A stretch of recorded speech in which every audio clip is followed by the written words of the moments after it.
Good morning. आज online class के अंतर्गत में हम बीएड फर्स्ट ईयर प्रथम प्रश्न पत्र चाइल्डहुड एंड ग्रोइंग अप के बारे में प्रथम यूनिट जो चल रही थी बाल्यावस्था बाल विकास के बारे में हम बाल विकास का अर्थ, परिभाषा, उसकी अवधारणा के बारे में हम पढ़ चुके हैं और उसके क्षेत्र, प्रकृति और उसके महत्व और उनके सिद्धांतों के बारे में भी हम अध्ययन कर चुके हैं। इससे पहले कि अधिगम, अभिवृद्धि और विकास में क्या समानता है, क्या असमानता है, उनके बारे में भी हम अध्ययन कर चुके हैं। इसके बाद में हमने अध्ययन किया था कि बाल विकास की अवस्थाओं के बारे में। तो हमने सर्वप्रथम शिशुअवस्था के बारे में पहले वाली क्लास में पढ़ा था। आज सेकंड स्टेप आती है बाल्यावस्था यानी चाइल्डहुड। इसका जो कार्यकाल होता है, इसका जो समय पीरियड है, वह 6 से 12 वर्ष तक की आयु का माना गया है।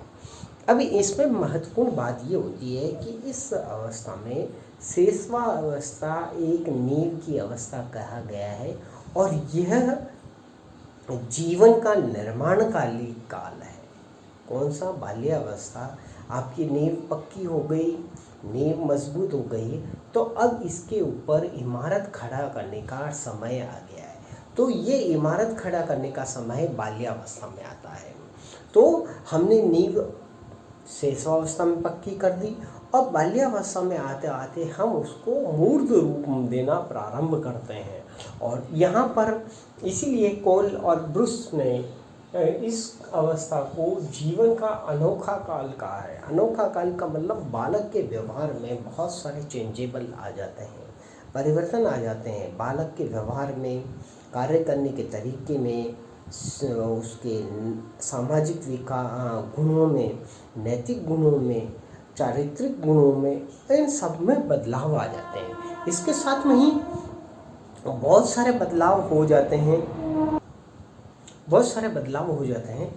उसके शारीरिक रूप से भी उसका विकास सामान्य हो जाता है, जो कि शिशुअवस्था में तीव्र गति से होता है। फ्राइड महोदय ने कहा कि बाल्यावस्था जीवन का निर्माणकारी काल माना गया है। इसके बाद में किलपैट्रिक महोदय ने कहा है कि बाल्यावस्था प्रतिद्वंद्वात्मक समाजीकरण का काल है, यानी बालक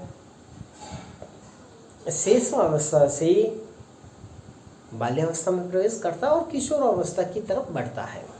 और इस अवस्था में वह कई प्रकार के मूर्त से अमूर्त से मूर्त की तरफ आता है। बाल्यावस्था में, शिशुअवस्था में उसने अचिंतन, अतार्किक, लेकिन इस अवस्था में आने के बाद में बाल्यावस्था में वह चिंतन, तर्क, विश्लेषण, संश्लेषण, समस्या समाधान के गुणों का विकास होता है। इसी समय उसमें भय, क्रोध, चिंता, ईर्ष्या, हर्ष, आनंद आदि संवेगों का निर्माण भी होता है।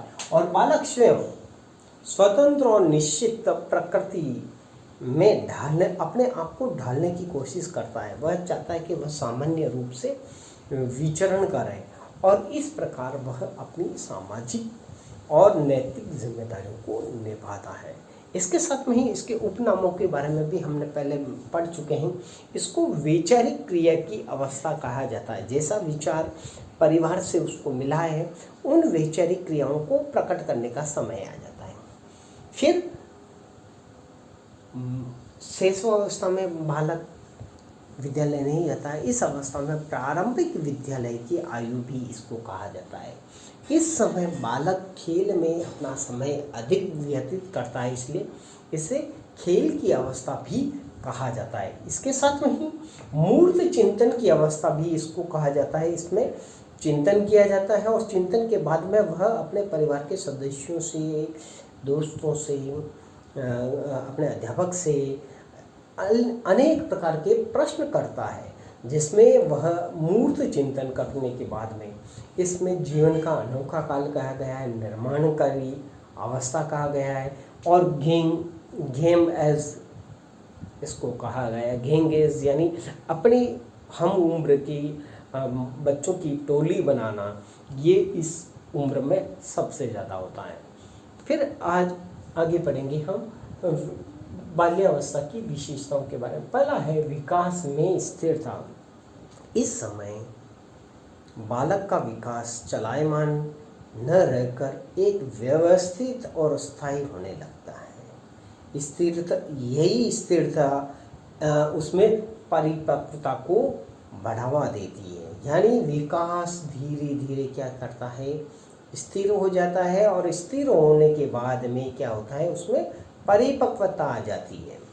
फिर नेक्स्ट है अधिगम्य तीव्रता।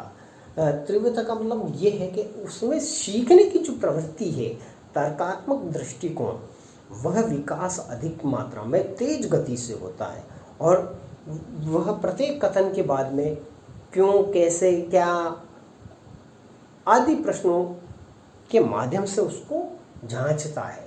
यानी खुद ही उसको तार्किक मात्रा में उसको सही और गलत का निष्कर्ष निकालता है। ये अधिगम में उसमें तीव्रता पाई जाती है। फिर सामाजिक गुणों का विकास, उसमें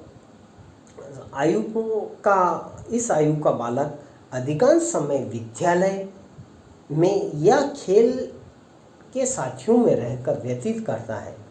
इससे वह क्या करता है, बहुत कुछ सीखता है, और सीखना और उसको ग्रहण करना और उसको लागू करना, बच्चे ने सीखा है, देखकर सीखा है और उसको ग्रहण किया, और ग्रहण करने के बाद में वह घर जाकर उसको क्रियात्मक रूप से उसको प्रतिपादित करता है।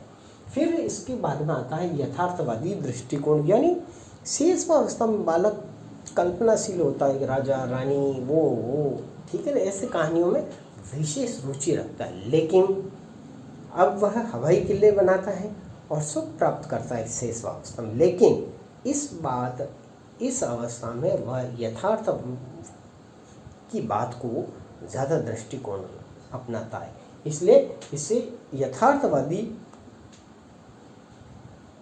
अवस्था भी कहा जा सकता है। अब फिर है बहिर्मुखी व्यक्तित्व का विकास। शेषावस्था में बालक अंतर्मुखी होता है, लेकिन इस अवस्था में आते आते बालक बहिर्मुखी दृष्टिकोण अपनाता है, और बहिर्मुखी व्यक्तित्व का धीरे धीरे उसमें विकास होता है। स्वयं को धीरे धीरे परिवर्तित करता है, अपनी बात को अपने परिवार के सदस्यों के सामने वह रखता है। इसके बाद में आता है सामूहिक प्रवृत्ति का विकास। सामूहिक प्रवृत्ति का विकास का मतलब है कि बाल्यावस्था में बालक स्वयं को समूह का सदस्य बना लेता है, और यह सामूहिक भाषा उसमें स्वतः ही विकसित होने लग जाती है। इस समय इसलिए वह गैंगेस का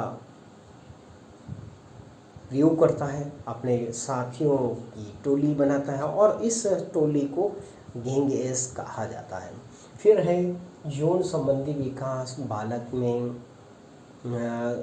इस अवस्था में सुसुप्त अवस्था में यौन संबंधी विकास होता है, और इस समय काम की प्रवृत्ति उसमें बहुत कम पाई जाती है। लेकिन विपरीत लिंग के प्रति वह उदासीन रहता है। अपने लड़का है तो लड़के अपनी अपनी टोलियां बनाएंगे, लड़कियां अपनी टोलियां बनाएंगी। इस अवस्था में यह मुख्य रूप से परिवर्तन होता है। तो यह बाल्यावस्था के बारे में हमने देखा। इसके साथ में ही बालक क्या करता है, जो कुछ सीखता है तो उसको मूर्त रूप प्रदान करने और उसका प्रैक्टिकल करने की तरफ वह बढ़ता है। तो आज हमने बाल्यावस्था के बारे में अध्ययन किया है। बाल्यावस्था क्या अर्थ, उसकी परिभाषा और उसका समय, उसकी विशेषताएं, उपनाम के बारे में हमने अध्ययन किया है। धन्यवाद।